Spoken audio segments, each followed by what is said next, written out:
Ladies and gentlemen, thank you so much for being here with us today. I want to start off by introducing our special guests here today. First off, Diane Foley. She is the president and founder of the James Foley Foundation. Her son, James Foley, was kidnapped and killed by ISIS in 2014. And Diane, 7 years later, sat in front of her son's killer and had a conversation. The full story is in her incredible book. If you haven't purchased it yet, please do. It's called American Mother. Our next guest is April Montgomery-Goble. She is a visionary. Many of you know her. She re-envisioned KIPP Chicago. She's the former executive director of KIPP Chicago. And she created multiple programs that changed children's lives, like the Whole Child Initiative. And another key point here, April is also Jim Foley's former girlfriend. And she is speaking out today for the very first time. So please give these two ladies a big round of applause.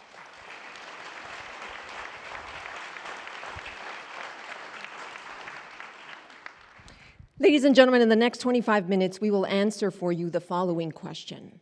How do we keep humanity in education, in product development, in philanthropy, in the age of artificial intelligence? And the short answer is in this incredible book, and it's by exercising moral courage. And that's why I want to start with Diane first. Diane, help us frame this conversation with the definition of moral courage. Well, I basically think it's a choice. It's a choice to do whatever you can do with the gifts you have for good, you know. But to be honest, I never even thought about the concept of moral courage until Jim's the one who aspired to be a man of moral courage. And then as a mother, I thought, oh, that's something worth aspiring to. And April, I'm hoping that you can share an example of Jim aspiring to be a man of moral courage. Yeah, I thought about this a lot after we first talked. You know, there's the big ways that Jim practiced moral courage or aspired towards it. I think going into some of the places where no one was willing to share the stories and the truth behind the suffering that was happening, and Jim was always willing to listen to people and to really hear them. So I think, you know, his passion and desire to hear the stories in Syria was an example of moral courage. But lately I've been thinking about his legacy in the ways in which I sort of try to practice it in the smaller ways. So he had this quote that he left on social media around everyone a story. So I think often about how Jim, he didn't really see hierarchies in people, so he really would sit and listen to them and practice sort of deep empathy when he was talking. So, you know, I think about that when I'm talking to someone in a lift, or I think about that when I'm checking in at the front desk or talking to someone. So I think it's those small ways that are pretty radical, and what we need more of now today is just those little examples of kindness or empathy that can go a long way. And we learn about some of those examples in Diane's book. And one of the things about Jim is that he was able to find humanity in the darkest of places. I mean, he was a freelance journalist who covered war. And we learn in this book, Diane, that he found humanity on all sides of conflict. So he didn't just focus on the US side of the conflict to try to find humanity there. He found it on both sides. I want to quote his blog tagline because it said, quote, "War is fought by human beings." And so, Diane, I'm hoping that you can share how Jim did that. How did he find humanity on all sides of conflict? Well, Jim had a gift for listening. Jim was an incredibly good listener. And as April said, he was really curious about a person's story. He truly wanted to know what the person was thinking or how they felt. And so particularly when he went to conflict zones, he was particularly interested in the plight of the families, the children, the people who were in the midst of the conflict and what they were going through. So, and I think that touched him very deeply. He felt very called to let the world know about that. Yeah, and he interviewed soldiers and children and women and really focused on all of those stories. To April's point earlier, he focused on the human side. And it was in those small, perhaps, exchanges that he was able to find humanity.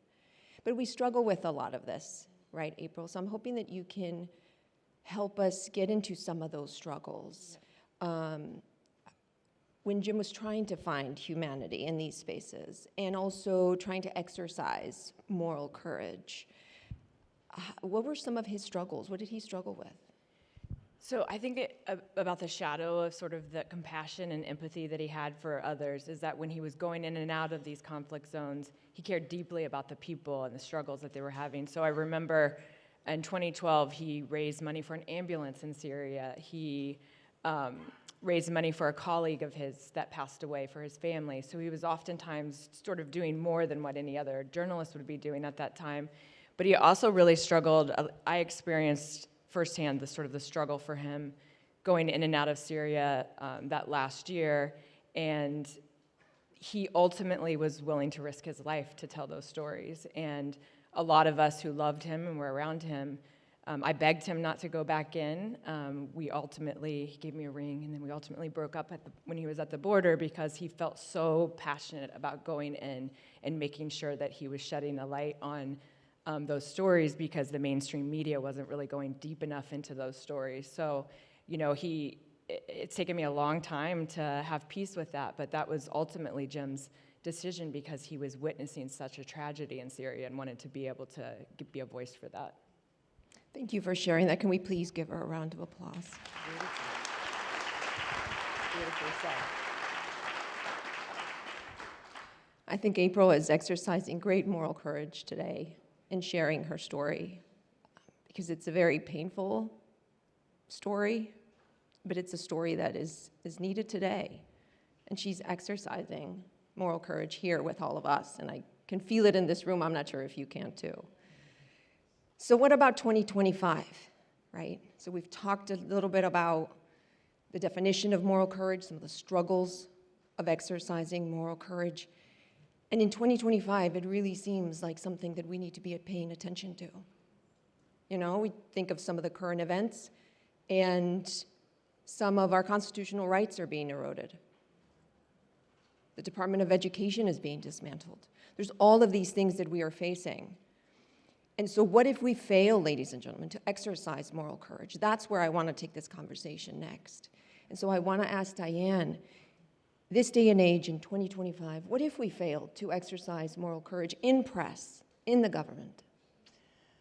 Well, my experience was initially with the government. I expected the government would do what they told me Jim was their highest priority and that he would come home, and so I trusted in that. And I was amazed when his girlfriend came and helped me with that in Washington. I mean, that's the kind of, I had never even met April at that point, and she offered to help me. It was kind of a lonely journey trying to get attention to hopefully free Jim.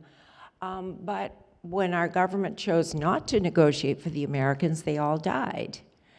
And I think when we as people don't give voice to how we feel our government's doing and know what's happening by hearing what the truth in terms of the facts of what is going on in our country, it erodes our democracy. It means our freedoms are at risk.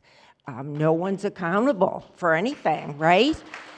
So this is where I truly feel all of you here, I'm speaking to the choir, because you folks are here because you care. You care about our children. You care about how AI can be harnessed for good, how it can really make a difference in the lives of our country and our people. But when we fail, all kinds of bad things happen. People die, we lose our freedom. I think one of the things that compelled Jim to go into Syria, even though he knew he was going against the wishes of people he loved, was that he saw the Syrians yearning for the freedom we have. You know, just yearning for that kind of freedom that we often take for granted, so. And April, I'm hoping to tap into your expertise in education. And generally speaking, what happens if we fail to find humanity in education, to exercise moral courage in education? Yeah, before I came here, someone sent me a clip. They knew I was doing this talk of, it happened to be a day I was with Jim in Chicago when he was covering a protest that was there. He was helping a friend with a film. And he talked about the dehumanization that happens when you other. So when you are creating conditions or you see, you other someone, so that you create this disconnection from somebody. And it made me think a lot about the dangers that can happen with technology. If you're not designing the technology for people who are in the margins, you can oftentimes create spaces where people are more disconnected, the dehumanization that can happen with that. And we're in a time right now where it's so polarized that that dehumanization is happening every day where we're taking these sides. So I think it's really important. I've been at ASU+GSV, I think it's like, this is my 12th conference maybe, so I've been here a lot, but I became very passionate, especially after watching someone that I loved die brutally in a viral video that spread around, unregulated, all over the world. And I became passionate about, as artificial intelligence is rising, how do we stay human in all of that? How do we teach our children to you know, I helped Dr. Hines, who I think is here. I haven't looked at the audience, I've been so nervous, but I believe she's here. But I helped her with a book called How to Stay Human in a High-Tech Society, which gets back to sort of the basics of what it means to be human. And I think that that is really important for all of us to think about as this technology continues to rise. Yeah, and I think her point about the other is very important because history teaches us that if anti-immigration rhetoric or anti-other anything, if that rhetoric goes unchecked, it paves the road for that group to be violated, to be abused. And there are so many examples in history that we can look at. And when we think again to 2025, what we are seeing and experiencing right now in the United States, in education, we're seeing that hundreds of students, that their visas are getting revoked. You know, we're seeing hundreds of immigrants who are being detained or deported with little or no due process. So the stakes are really high. I'm not trying to preach to the choir like Diane was saying. I'm just trying to say the stakes are really high right now. There's a lot that we can learn from Diane's book. And so where I want to take the discussion next is, what is keeping us from exercising moral courage, right? We all want to do the right thing, so what's keeping us from that? And I think one of the things is division. And I know that this has been discussed here in this conference, but I want to quote Jim again from Diane's book. Jim said, quote, "The first things you lose in war is truth." And I think we can extrapolate that to one of the first things we lose in division is truth. Why? Because we dig in our heels, we take our corners, and we don't speak to each other.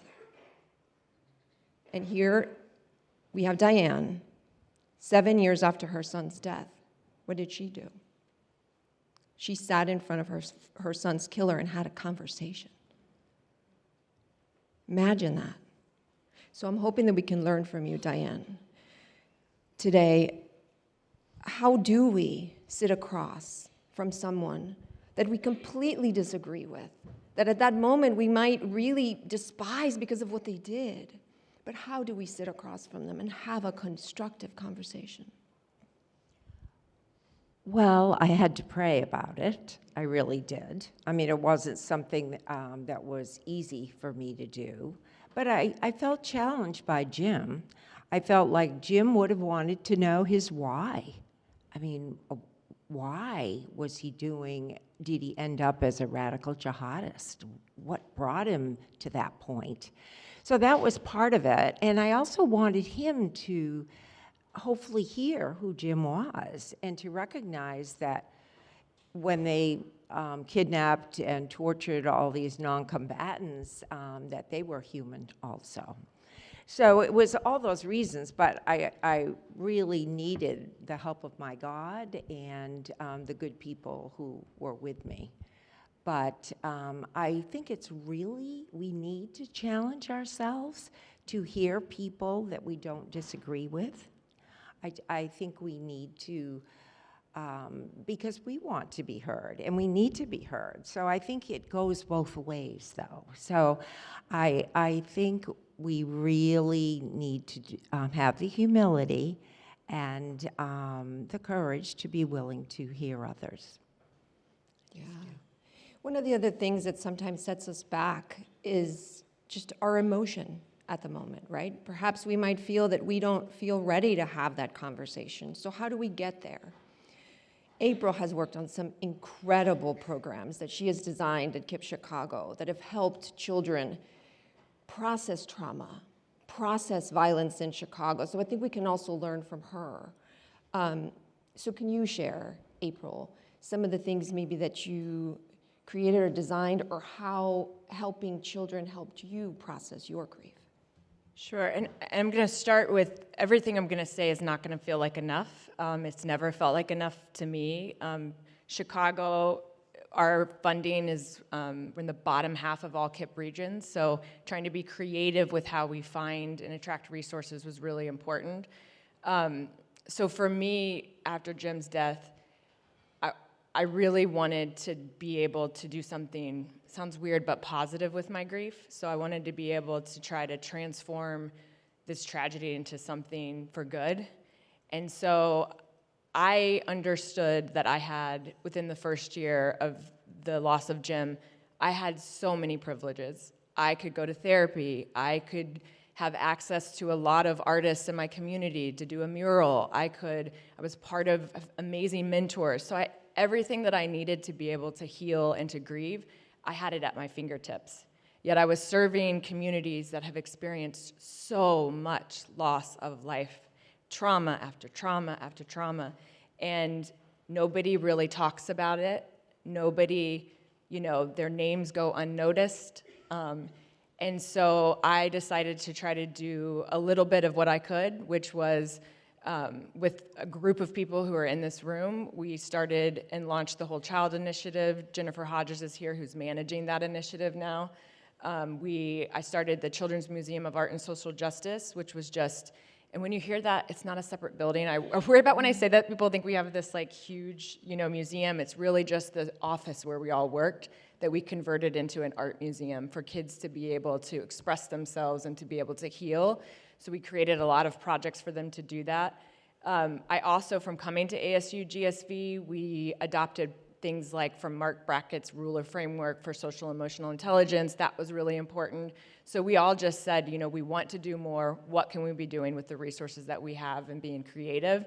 For me personally, it really mattered that I could be able to find a purpose in all of this for myself. And so I just encourage you, even if if you're an educator and you don't have a lot of resources, there are people out there designing things for free. I know that seems probably impossible sometimes, but there are people doing that. Go and look for them. If you're interested in our museum resources, we have over 20 lesson plans on our website that are for free for kids to be able to express themselves through I believe strongly in the healing power of the arts. So maybe that's also part of what I want to advocate for more in the future is the arts and how the arts can be a tool for healing. So I think I answered your question. Yes. Good job. It was amazing. Please give her a round of applause. So again, going back to what is keeping us from exercising moral courage, and I think some of you are probably thinking what I'm thinking too, which is the risks, right? What if I speak out? What if I do something? What if I say something? So I want to quote Diane's book again. This is a quote from Jim. He said, quote, "If I don't have the moral courage to challenge authority, to challenge the system, to write about things that are going to maybe have reprisals on my career, if I don't have the moral courage, we don't have journalism." And I think if we extrapolate to 2025, if we don't have moral courage, we might not have a democracy. And so I was hoping to ask you, Diane, does moral courage always come with great personal risk? I think it does. I know it does. I mean, I think because it's easy to go with the flow sometimes, and you know, we don't want to lose our job. We might not want to offend someone we care about, who we feel is doing the wrong thing. But so, but there are bigger, much bigger consequences too, you know. So I really feel there's often risk. April didn't even know me when she came to help me in Washington when we were trying to get attention to bring Jim home. I mean, talk about a risk. She had no idea who I was or what we were doing.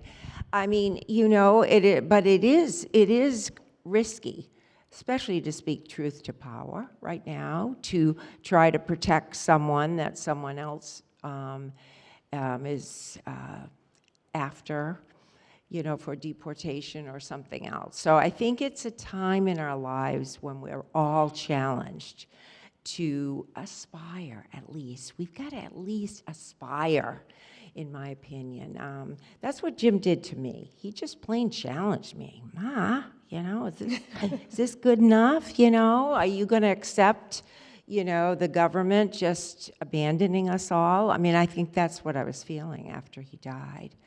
And, you know, we can't accept, some things are not acceptable. I was just, this morning saw that beautiful film, you know, poignant film, Sentenced.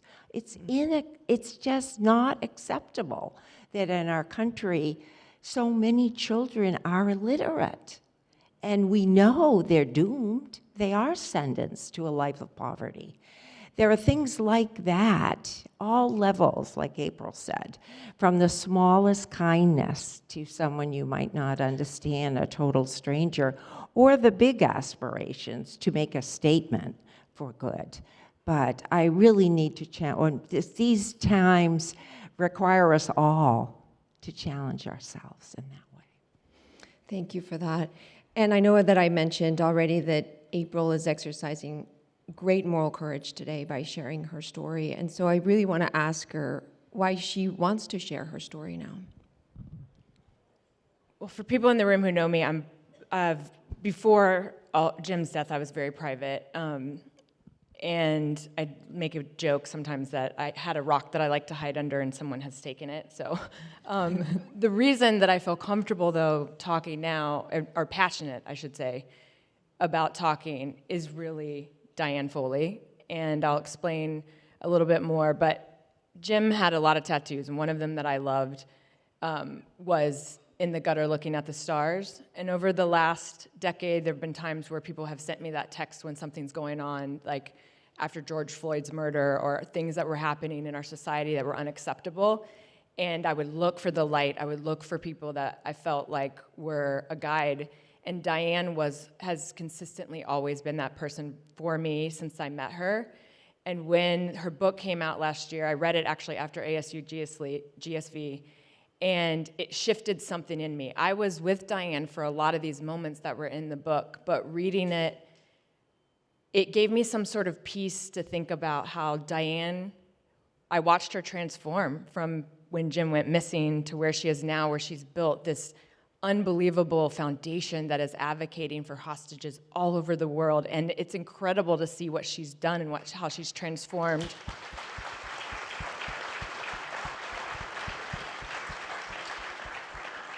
And so for me, in the back of my mind, when sometimes I want to be a little bit more radical or I'm angry about what's happening and I don't want to talk to someone because I can't believe they say or think the things that they say or think, I think of Diane, and I think, how could she sit across from Jim's killer and have that kind of compassion?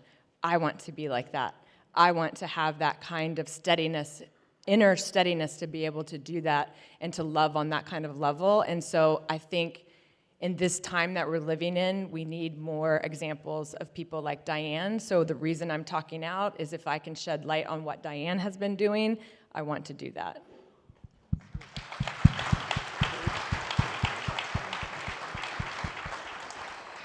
And I think the call to action is very clear for this session, and it is to practice moral courage. But I'm hoping, I know we have some time, and I'm hoping that you can share with us some little things that we can start doing today, all of us in this room, to aspire or to practice moral courage. Diane. Well, that's a good question. Everybody's unique, and I think the idea is you need to look at who you are and what you have to offer. And I think just by being a breathing, good, caring human being who cares to be here and learn from one another is a very important way to take back the ideas, the inspiration you've gotten, and put them into practice, whether you're a teacher or you're a tech whiz or whatever, to just use your gifts to make a difference for good. Our world is depending on all of us. And I never knew I had a voice that I could speak out, but we do. We do have a voice, and we can use it. Sometimes our voice is our action. Sometimes it's what we're doing, how we treat someone who's being bullied or a child who can't read, the patience to keep going back and working with that child. And maybe it's persevering in some of these technologies so that we can make sure they're as safe as possible for our children and our world. So I think we all have to find our own way, but I just pray that you'd all consider that challenge, because that's how we can make this the best world it can be for our children today. We need all of us rowing together. And what about you, April? I could listen to Diane all day, but two quick things. I think about what we talked about for most of this panel is around, deep listening, or this phrase of everyone a story, and really listening to people and seeing them. But I'm also thinking about, I met Jim in 1998 when we were both teachers in Teach for America, and I had a conversation with one of his students after he had passed, and he said that he could always hear Jim in the back of his mind saying, "Do your research, man, do your research." And I think that's so important right now, again, in this age that we're living in disinformation, is that we're actually seeking the truth, that we go layers deeper than what might be in front of us to actually understand the truth, whether that's a person that's in front of us that we think we disagree with, or information that's in front of us. And I think that that's really important and a powerful legacy for a teacher to have on a child. And just to summarize what we've learned from both April and also from Diane today, I want to end with a quote, but this quote is actually from Jim's dad, John Foley. He said that Jim was ordinary until he was tested. And I think that's the question for each and every one of us in this room today. When we are tested, will we choose to be ordinary, or will we choose to practice moral courage? And we've learned a few ways on how to practice moral courage. The blueprint is in Diane's book. And I think after listening to this conversation, Diane, with your permission, I would love to add one more word to the concept of moral courage, and that is collective moral courage. Because the challenge for all of us today is to collectively practice moral courage, because together we the people are much stronger. So if we collectively practice moral courage, I think we can also save our democracy. Please give these ladies a final round of applause.